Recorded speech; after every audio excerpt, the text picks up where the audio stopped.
Welcome to Frontrunner Motorsport. Hello and welcome to Frontrunner Motorsport and a speculative look into the future at what could potentially be the 2021 Formula 1 grid lining up in Melbourne. Now this is just guesswork and speculation, and honestly some of these ideas are pretty out there. But let's take a look at what could be the future, or possibly a load of horse manure, but we will see. Please leave your thoughts and ideas in the comments, I'd love to read them. Now starting at the back of the grid, Williams, and I don't think George Russell will stay beyond 2 seasons. So they will need a replacement, and I think it will be the time Dan Ticktum finally takes centre stage. He has signed on as a test driver for 2020 and be racing in Formula 2 next year, and he will give a good account of himself and maybe bring in some much needed sponsorship dollars for Williams. He will partner Nicholas Latifi, who I think will do well enough to earn a second year of the team, although I hope improvements have been made to the car because it can't get much worse than 2019. Kevin Magnussen will be kept at Haas. He has a lot of unrealised potential and that will be enough to stay on with the team. The team as a whole needs to improve. They made some genuinely poor decisions last year, especially in regards to the rich energy drink saga. But the best decision they made was keeping old hand Romain Grosjean on for another season, and I think they will sign him up again for 2021. They have been linked with Brazilian Pietro Fittipaldi, but he is too young, doesn't have the required super license, and just isn't ready for such a big step up yet. Maybe in the future though, we can only wait and see if the famous Fittipaldi name returns to Formula 1. AlphaTauri are a strange beast, always taking Red Bull's scraps and trying to turn them into fine cuisine. I think 2020 will be the end of the line for Daniel Kvyat. It'll be his 6th season at this level, and I don't see him being given a 7th. If they are not planning on moving him up to the main Red Bull team for a second time. I believe Pierre Gasly will remain as they have invested a lot into the young man and he seems to excel with this team. Better than he did for the main Red Bull team anyway.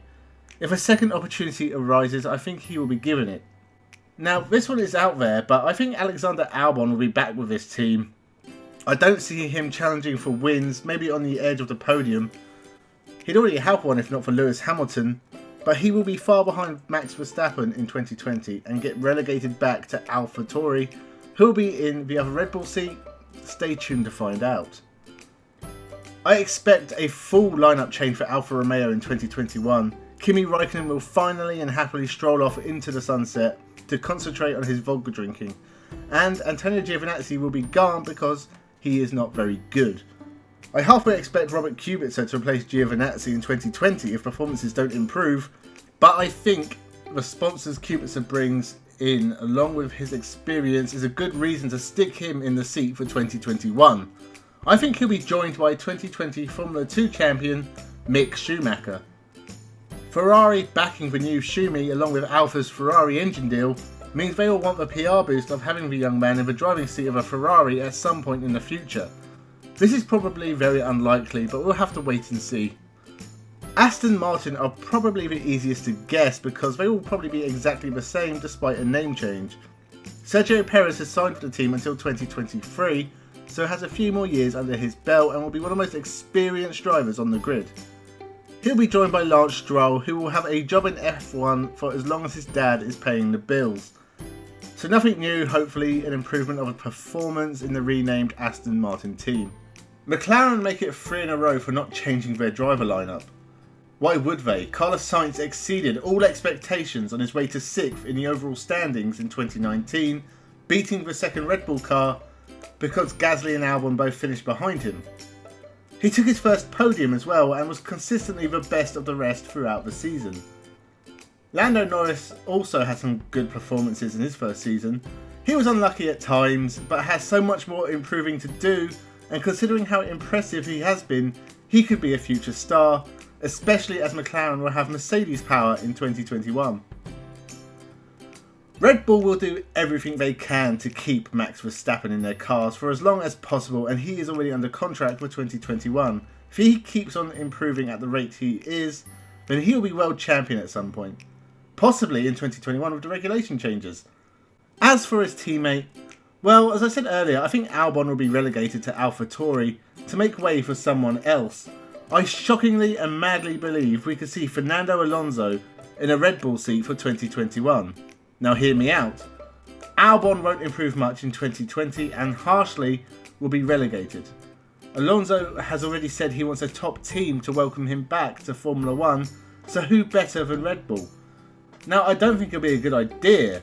We know that Alonso is not great with young drivers, and Honda may put a stop to this considering how harsh Alonso was about them when they powered his McLaren. But a double world champion and one of the best ever, I don't think Red Bull will be able to resist. Do I think Lewis Hamilton will be in a Ferrari for 2021? No, of course not. The Pope has more chance of winning Olympic gold.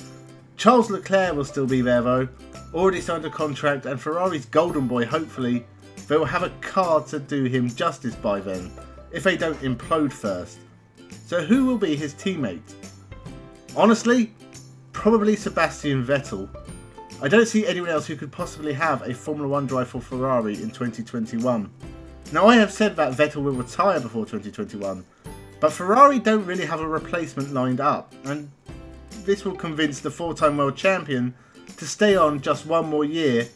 For their sakes, I hope he says yes. Mercedes will have Lewis Hamilton for 2021.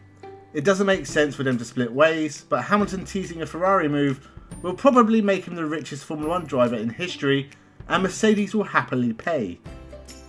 I do expect Valtteri Bottas to quietly disappear from the sport after 2020.